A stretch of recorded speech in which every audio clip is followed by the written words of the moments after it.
you could say that this stone that we were talking about in Oxen province in France, that once it was removed, as it were taking away the stratum of argillaceous sand, which separated the 11th bed, from the 12th, they found stumps of columns and fragments of stone that were half wrought, and that the stone was exactly similar to that of the quarry, but that they found, moreover, coins, handles of hammers, and other tools and fragments of tools in the wood.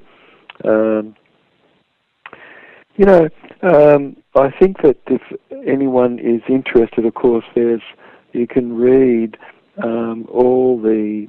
literature that exists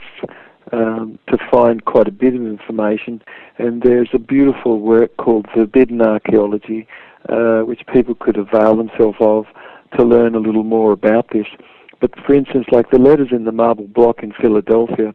I think it was 1830 that these letter shapes were discovered. But it was discovered in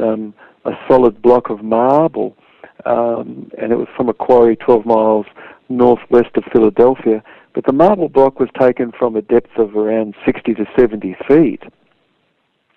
When the quarry workers removed layers of mica and slate and hornblende and talcose and slate, a primitive, beautiful clay slate,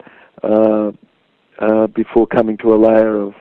of which the block contained and was contained in, and the letters like shapes were cut into the block. And where you find symmetry like this, and you find letters and things, that's absolute evidence that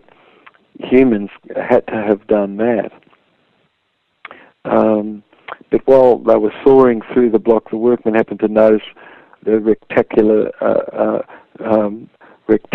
sort of indentation, about 1.5 sort of inches wide by about 0.625 inches high, and they were displaying two raised characters. Most people that are writing about our evolution, especially in terms of what we should eat and things, kind of not really thought about things in terms of our roots, and that in somatotyping, of course,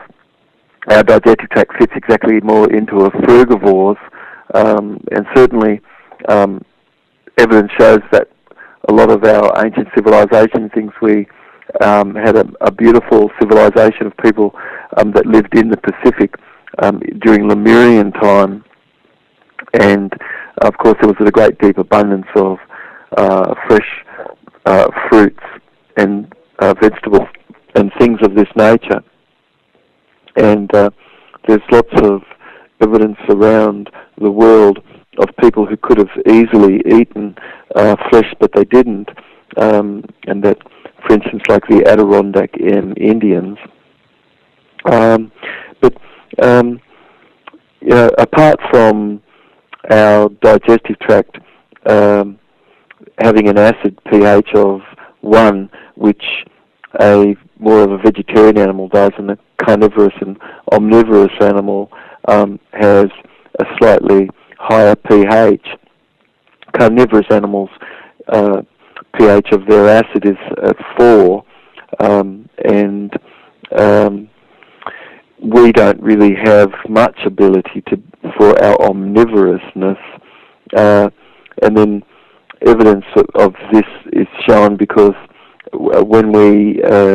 look at the amount of phosphorus to calcium, the calcium to phosphorus ratio in Lifefood is 5 parts of calcium to 2 parts phosphate. And when we consume foods which were not of our ancient architect's design, we end up with excess phosphate and things in our body. And at Penn State University,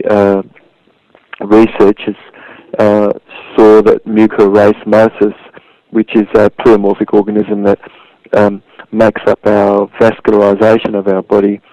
that we're found in a very high glucose and inorganic salt sort of media, there's an excess of calcium phosphate, and that mucorracemiosis is a mold that ends up as a fungus, and it ends up accumulating more than 5 to 6% more phosphorus on its dry weight basis in its mycelium, which the mycelium is the root-like structure that this yeast and mold and fungus organism ends up growing from our connective tissue and the growing from the material substrate of our body, and it can be approximately 58% of this phosphorus was in the form more of an inorganic polyphosphate, and the mycelial roots cause all of that phosphate to become connected and deposited in that area. And calcium phosphate buildup is something which doubles in modern humans' body every year that passes by past the age of 2. Calcium phosphate buildup is, and evidence to show that we should have a diet of only 2 parts phosphate to 5 calcium, which that's pretty much what Lifefood is. Mother's milk, despite what she eats, the milk for the little one has a ratio of close to 5 parts of calcium to 2 parts phosphate. And wherever in the world people eating grains and beans,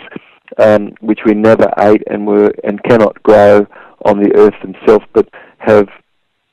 come about as a result of selection, agricultural selection, where people are eating those foods, which in some areas, of course, that's the staple, isn't it? People talk about bread being the staple of life, and others where beans have come to be talk about the bean as being the staple of life. These foods are so full of these phosphates, way over the top. They can have 40, 60 times more phosphate to calcium, and then when people get into the realm of eating flesh, it could be a couple hundred times more phosphate to what there is of calcium. And